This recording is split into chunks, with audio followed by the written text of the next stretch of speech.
Bismillahirrahmanirrahim. Şehru Ramazanellezî unzile fîhil Kur'an. Huden linnâsi ve beyinâtin minel hudâ vel furqan.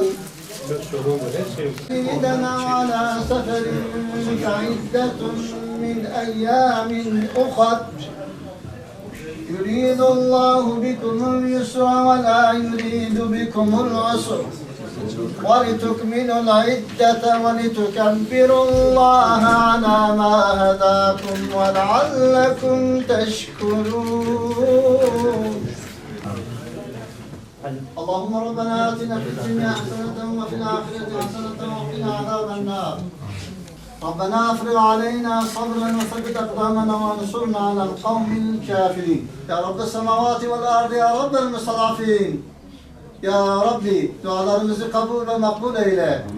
Allah'ım senin için oruç tuttuk, sana iman ettik, sana dayandık, sana güvendik. Yarınki Ramazan-ı Şerif'in orucuna da niyet ettik. Allah'ım sen kabul ve makbul eyle.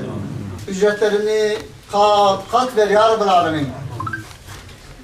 Kur'an-ı Kerim'i okuyan, Kur'an-ı Kerim'i yaşayan ve Kur'an-ı Kerim'in hakimiyeti için çalışan, çabalayan, gayret eden salih kullarından eyle ya Rabbel Alemin. Allah'ım üstümüze rahmetini, inayetini, bereketini, hayrını indir ya Rabbel Alemin. İslam'a, Müslümanlara ve mücahitlere izzet nasip eyle ya Rabbel Alemin. Eşhedü enne Muhammeden Resulullah. Bismillahirrahmanirrahim. Her zaman rutin olarak yaptığımız gibi ziyaretlerimizi gerçekleştirmeye devam ediyoruz. Tabii gündemde gerçekten çok yoğun konular var. Özellikle biliyorsunuz 3 yıla yakın bir süredir Gazze'de bir soykırım var. Kadın, çocuk, sivil demeden işgalci İsrail tarafından katlediliyorlar. Daha doğrusu 7 Ekim Aksa tufanından önce de maalesef her Ramazan ayında Kudüs'te, Gazze'de bu soykırımlar gerçekleşiyordu. Ancak 3 yıl bir süredir aralıksız bir şekilde Gazze'de soykırım devam ediyor. Bu soykırımı işleyen işgalci İsrail'in dayandığı güç de hiç şüphesiz haydut küresel Siyonizmin taşıyıcısı olan ve arkada destek veren ABD'dir. Ve maalesef bu kez İran'a saldırı gerçekleştirdi. Tabi aslında bunların amacı bölge ülkelerini, İslam ülkelerini istikrarsızlaştırmak istiyorlar. Ve sürekli burada kendi çıkarları için, kendi hegemonyaları için Müslümanları katlediyorlar. Ve çıkan feryatlar ya Kürtçedir, ya Türkçedir, ya Farsçadır ya da Arapçadır. Müslümanların kullandığı dillerde feryatlar göğe yükseliyor. Bu süreçte biz şunu söylüyoruz. İslam ümmeti ve İslam ülkeleri farklılıklarını bir tarafa bırakıp asıl düşman olan Siyonizme, küresel emperyalizme karşı net bir duruş sergilemeleri gerekiyor.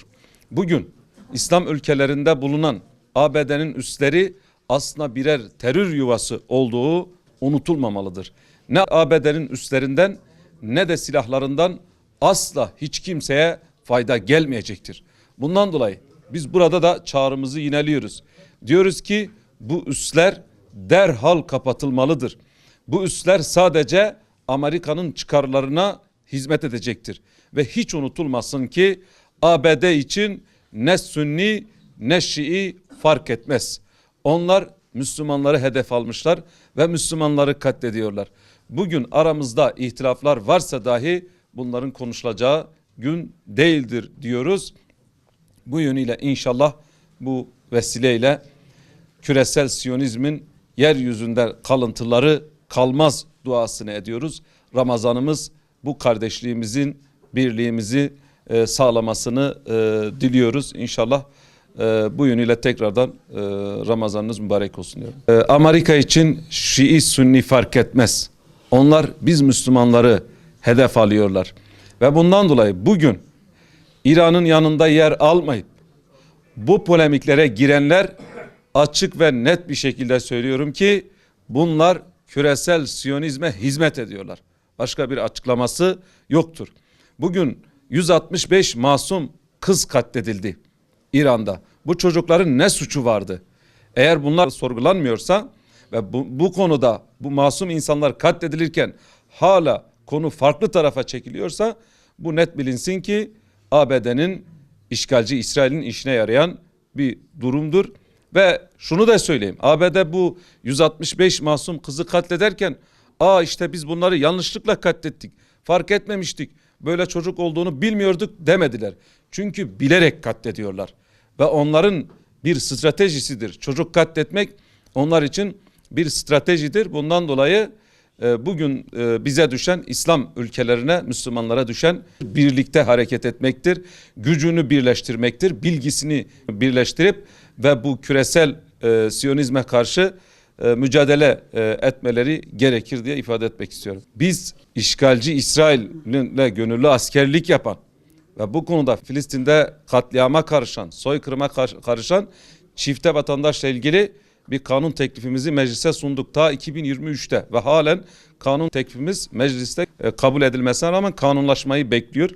Bu yönüyle bu işgalci İsrail'in eğer oradan soykırıma karışmış bizim ülkemize gelenler varsa bunlar derhal tutuklanıp bunların yargılanması lazım ve bunların hak ettiği cezaya çarpıtılması gerekiyor. 3 yıla yakın bir süredir gözlerimizin önünde soykırım işleyen, kadın, çocuk, sivil demeden katliam gerçekleştiren, hiçbir ilke, hukuk, adalet, ahlak tanımayan bu canilere karşı aslında bizim de tedbirlerimizi alıp ve hiç unutmamamız gerekiyor ki bunlar bizim ülkemizde, bizim memleketimizde asla ama asla uslu bir şekilde duracak bir halk değildir. Bunlar gideceği her yere fitne götürüyorlar. Gideceği her yere kan, gözyaşı ve katliam götürüyorlar. Bunu da unutmamak gerekiyor.